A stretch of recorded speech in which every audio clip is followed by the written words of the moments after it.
Final thoughts, the Screwtape Letters. Before we finish this course, one final Lewis book remains that deserves some discussion. The Screwtape Letters really bends multiple genres because it works as satire, apologia, and fantasy fiction. Not only that, the unusual format written as letters also sets the 1942 novel apart from not only Lewis's other work but also from other fantastic novels. Senior Demon Screwtape corresponds with Wormwood, his nephew, and a junior tempter regarding the patient, a soul that the younger must damn to hell.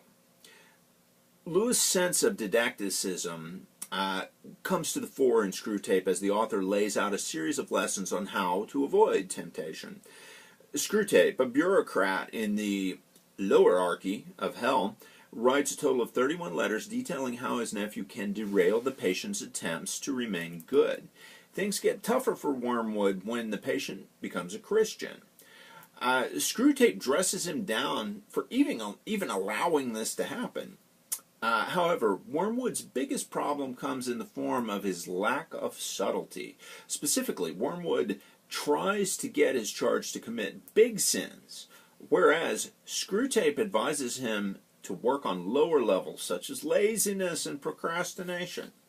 After several missives, Wormwood begins to get discouraged as he admits to discovering the power of God's love. Screwtape becomes increasingly agitated as the patient meets a good Christian girl.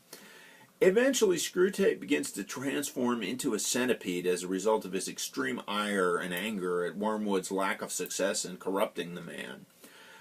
When the patient dies in the World War II Blitz on London, the man travels to heaven, even as Wormwood receives punishment in hell for his failure.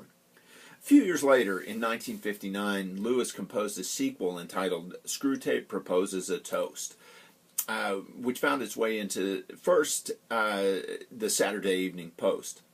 The focus of the short work actually matches up with some of the commentary on the state of education in the UK that Lewis had made in The Silver Chair. These days, the two works nearly always appear together in one edition, and the shorter one, with the shorter one listed as an addendum following the main story. In the essay, Screwtape gives a speech to the Tempter's Training College, for Young Demons, wherein he comments on the lowering of standards in education. Screwtape advises the other demons to specifically exploit the framework of this subversion of the learning process, jumping on the lower level of individual intellectual capability. In doing so, he advises the demons that they can speed up the inevitable overthrow of the West by communism, synergizing their efforts to destroy mankind. In any case, there have been several quite laudable audiobook versions of the two works that have come out over the years. One was done by John Cleese and Josh Ackland. Another produced by Focus on the Family in the form of a radio drama starring Andy Serkis, who you might know from Peter Jackson's Lord of the Rings, playing the voice and the basic actions of Gollum, even though that's a CGI character. In any case, Andy Serkis voicing Screwtape in that Focus on the Family production. A number of adaptations of the works have made it, have come out for the stage, of course. The first is called Dear Wormwood by James Forsyth, 1961. They changed some events, having Wormwood try to pray to God for forgiveness when he fails at the end of the drama. That version still plays occasionally today. Now, in 2000, Anthony Lawton wrote a script for Screwtape that any number of companies have produced, which incorporates several song and dance numbers. The Fellowship of the Performing Arts put up a new version by Max McLean and Jeffrey Fisk that appeared on the off-Broadway area of New York back in 2006. It went to Off-Broadway in 2007 and migrated over to Chicago's Mercury Theater in 2008. It finally commenced a national tour just not too long ago, 2010.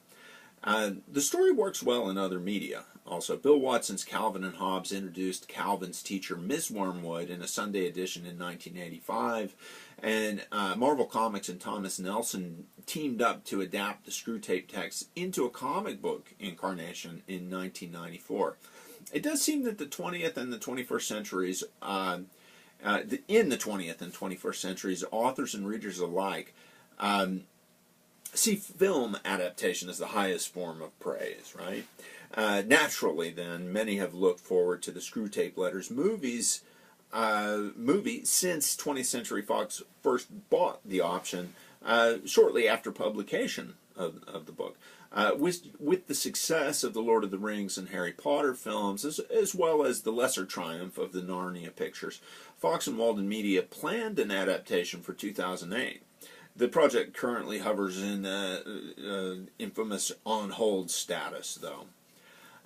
Without a doubt, though, in my humble view, the most intriguing production inspired by Screwtape appeared on Fox Television, on the Fox Television Network in 1998, when the X-Files spin-off drama known as Millennium aired Somehow Satan Got Behind Me.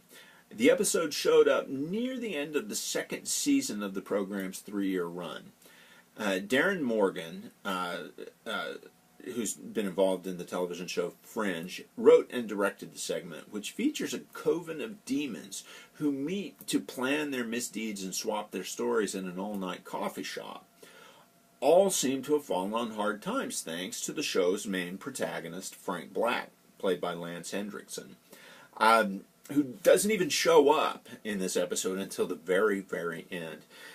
Though not exactly a direct adaptation, Millennium's Somehow Satan Got Behind Me remains my single favorite episode of that series, primarily because of how Screwtape so heavily informs the story. All right, it seems that we are at an end here in discussing the literary works of C.S. Lewis. I thank you so much for sticking through, and we still have a bit to do before the course is over. So I will be seeing you for the workshopping of our analysis papers. So long.